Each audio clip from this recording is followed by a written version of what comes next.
ఆద్య TV ప్రేక్షకులందరికీ very good morning.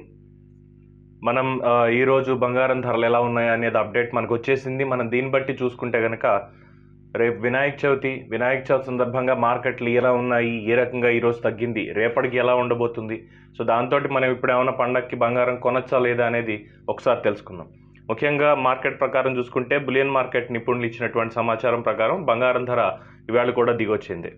దాదాపుగా రెండో రోజు కూడా క్షీణించడం, బంగారం కొనుగోలు చేయాలనుకునే వారికి ఇది ఊరట కలిగించే అంశం అని చెప్పి మార్కెట్ నిపుణులు కూడా చెప్తున్నారు.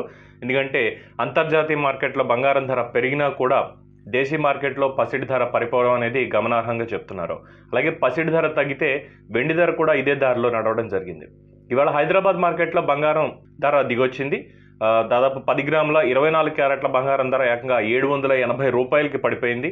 దీంతో ప్రస్తుత ధర 55,460 రూపాయలుగా ఉంది 10 గ్రాముల బంగారం.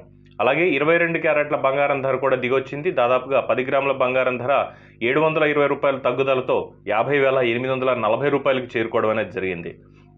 అలాగే పసిడికి సంబంధించి ధరతో పోల్చుకుంటే వెండి ధర కూడా ఇదే విధంగా ధరలో పయనించింది.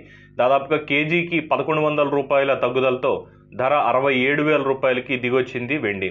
అలాగే పరిశ్రమ యూనిట్లు, నాణ్యత తయారీదారుల నుంచి డిమాండ్ లేకపోవడం అనేది దీనికి ప్రధాన కారణంగా చెప్తున్నారు. అలాగే అంతర్జాతీయ మార్కెట్కి సంబంధించి చూసుకుంటే అంతర్జాతీయ మార్కెట్లో ధర ఏ విధంగా ఉందనేది దాదాపు పసిడి ధర ఔన్స్కు 0.65% పెరుగుదలతో $1,959 వద్ద కదలాడుతూ ఉంది.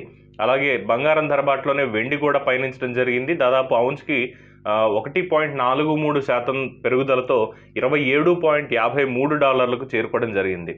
అలాగే దీనికి సంబంధించి మనం చూసుకుంటే అసలు బంగారం ధర మీద ఏవి ప్రభావితం చూపిస్తాయనుకుంటే కనుక ద్రవ్యోల్బణం, గ్లోబల్ మార్కెట్ పసిడి ధరల్లో మార్పు కావచ్చు, అలాగే భౌగోళిక ఉద్రిక్తతలు కావచ్చు, దేశాల మధ్య వాణిజ్య యుద్ధాలు కావచ్చు, ఈ అంశాలన్నీ కూడా మనకి పసిడి ధర పెరుగుదల లేదు తగ్గడానికి కారణాలు చూపిస్తాయి. సో రేపు వినాయక చవితి సందర్భంగా ఈరోజు ఎవరైనా బంగారం కొనాలనుకుంటే దాదాపుగా 720 రూపాయల చిలుకు ధర తగ్గడం అనేది జరిగింది. ఒక రకంగా ఏది కాస్త శుభసూచకం అనుకోవచ్చు. పండగకి కొనుక్కునే వాళ్ళు, ముందుగా ఇన్వెస్ట్ చేసేవాళ్ళు కూడా జాగ్రత్తగా ఆలోచించుకుని స్టెప్ వేయాలని చెప్పి బులియన్ మార్కెట్ నిపుణులు చెప్తున్నారు. ఇవి ఈరోజు బంగారం ధర వివరాలు. మళ్ళీ రేపటి ఎపిసోడ్లో మళ్ళీ కలుసుకుందాం. Thank you very much.